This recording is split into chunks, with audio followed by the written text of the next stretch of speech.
ഏറ്റവും അവസാനം ഇപ്പോൾ കുട്ടികൾ കെയർ ഹോമിലാണുള്ളത്. ഇനി അറിയേണ്ടത് ഈ താനൂർ പോലീസിൻ്റെ സംഘം എത്തി ഇവരെ ഏറ്റുവാങ്ങുക എന്ന് തന്നെയാണ്.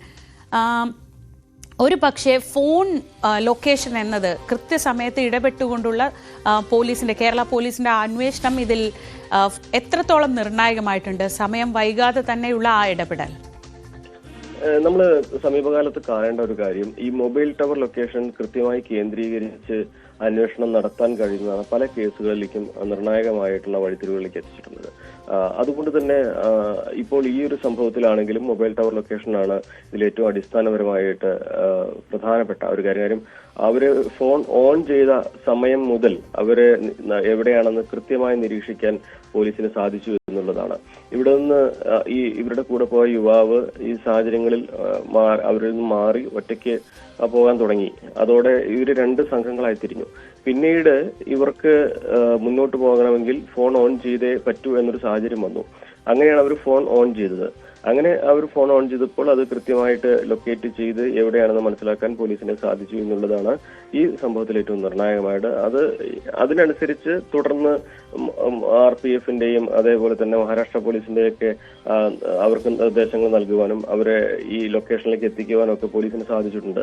അപ്പോൾ ഈ യുവാവുമായി പിരിഞ്ഞതിനെ തുടർന്ന് ഒരു പുതിയ സിം കാർഡ് മൊബൈൽ ഫോണിൽ ഇട്ടതാണ് ഈ ഒരു സംഭവത്തിൽ വഴിത്തിരിവായത്. അതല്ലെങ്കിൽ ഒരുപക്ഷെ ഇപ്പോഴും എവിടെയാണെന്ന് അറിയാൻ കഴിയാതെ പല ഭാഗത്തായിട്ട് അന്വേഷണം വ്യാപകമായിട്ട് നടത്തുന്ന ഒരു സാഹചര്യമായിരിക്കും ഉണ്ടാവുക. അങ്ങനെ ഈ വ്യാപകമായി നടത്തുന്നതിനപ്പുറം കൃത്യമായി നടത്തുവാൻ ലൊക്കേറ്റ് ചെയ്യുവാൻ ഈ മൊബൈൽ ടവർ ലൊക്കേഷന്റെ സാന്നിധ്യം അത് എവിടെയാണെന്ന് അറിയാൻ കഴിഞ്ഞതാണ് ഇതിൽ വളരെ പ്രധാനപ്പെട്ടതായിട്ടുള്ള കാര്യം. അത് ഈ കേസിൽ മാത്രമല്ല, എല്ലാ കേസുകളിലും സമീപകാലത്ത് നമ്മൾ പോലീസുമായി ബന്ധപ്പെട്ട് സംസാരിക്കുമ്പോൾ ഏതൊരു മോഷണ കേസാവട്ടെ, അതുപോലെ തന്നെ കുറ്റകൃത്യങ്ങൾ ചെയ്ത പ്രതികളിലേക്ക് എത്താനാവട്ടെ, അവരിലൊക്കെ ഈ മൊബൈൽ ഫോണിനാണ് നിർണായകമായിട്ടുള്ളത്. എവിടെയെങ്കിലും എന്തെങ്കിലും മൊബൈൽ ഫോൺ ഓൺ ചെയ്താൽ അവരെ കൃത്യമായിട്ട് തിരിച്ചറിയുവാൻ, അവരുടെ ലൊക്കേഷൻ തിരിച്ചറിയുവാൻ അതിലൂടെ സാധിക്കും എന്നുള്ളതാണ് ഇതിലേറ്റവും പ്രധാനമായിട്ടുള്ള കാര്യം. അപ്പോൾ ഇവിടെയും അതുതന്നെയാണ് ഇവരിലേക്ക് എത്താൻ, ഈ അന്വേഷണ സംഘത്തെ അവരിലേക്ക് എത്തിക്കുവാൻ നിർണായകമായത് മൊബൈൽ ടവർ ലൊക്കേഷൻ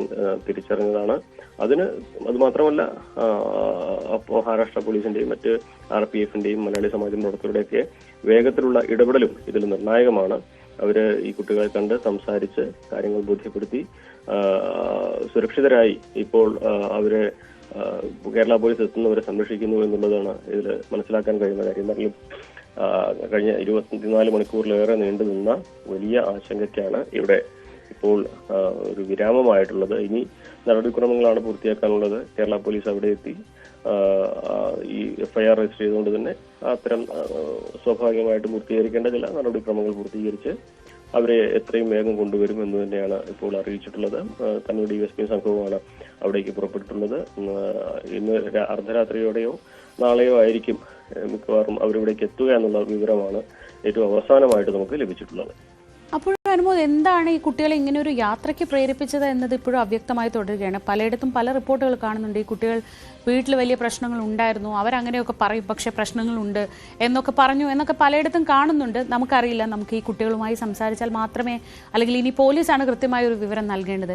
പക്ഷേ താനൂർ നമുക്കറിയാം എങ്ങനെയുള്ള ഒരു സ്ഥലമാണെന്ന് അറിയാം. അവിടെ നിന്ന് മുംബൈയിലേക്ക് പോകാൻ ഈ പ്രായത്തിലുള്ള 2 കുട്ടികൾ ധൈര്യപ്പെടുക എന്ന് പറയുമ്പോൾ അതൊരു വലിയ റിസ്ക് തന്നെയായിരുന്നു അല്ലേ?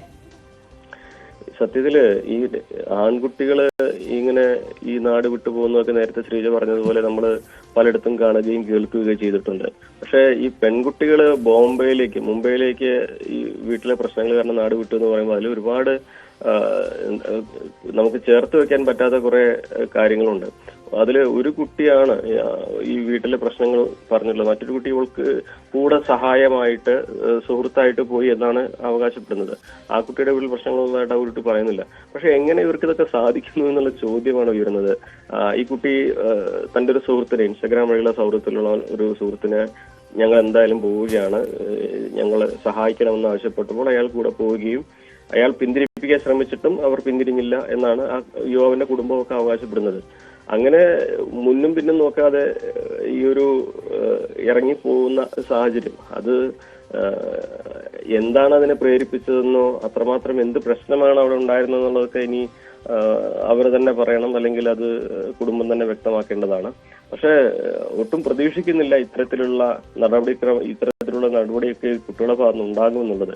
കാരണം എന്തെങ്കിലും ചെറിയ പ്രശ്നങ്ങളൊക്കെ ഉണ്ടെങ്കിൽ അതും ഇത്രയും ദൂരത്തേക്കൊക്കെ പോയി മാറി നിൽക്കുക എന്നൊക്കെ പറഞ്ഞാൽ അത് അത്ര അപൂർവമായിട്ടുള്ള ഒരു കാര്യം തന്നെയാണ്. ഇവിടെ മലപ്പുറത്തൊക്കെ നമ്മൾ സാധാരണഗതിയിൽ ഓരോ ദിവസവും പല കുട്ടികളും കാണാതായി എന്നുള്ള വിവരങ്ങളൊക്കെ നമുക്ക് ലഭിക്കും. പക്ഷെ നമ്മളത് വാർത്തയാക്കുന്നതിന് മുമ്പ് തന്നെ പോലീസ് പറയും അത് നോക്കിയിട്ട് കൊടുത്താൽ മതി. കാരണം ചിലപ്പോൾ അവര് അടുത്തുള്ള ഏതെങ്കിലും പ്രദേശങ്ങളിൽ കോഴിക്കോട്ടേക്കോ എവിടെയെങ്കിലുമൊക്കെ പോയതായിരിക്കും ഉണ്ടാവുക.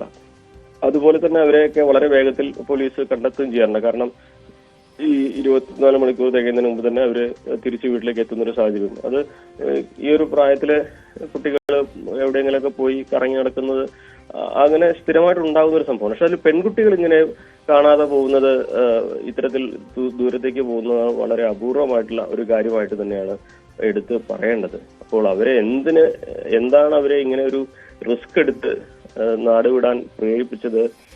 എന്ത് ധൈര്യത്തിലാണ് ഇവർ പോയത്? മറ്റ് വേറെ എന്തെങ്കിലും സഹായം ആർക്കെങ്കിലും ലഭിച്ചിട്ടുണ്ടോ?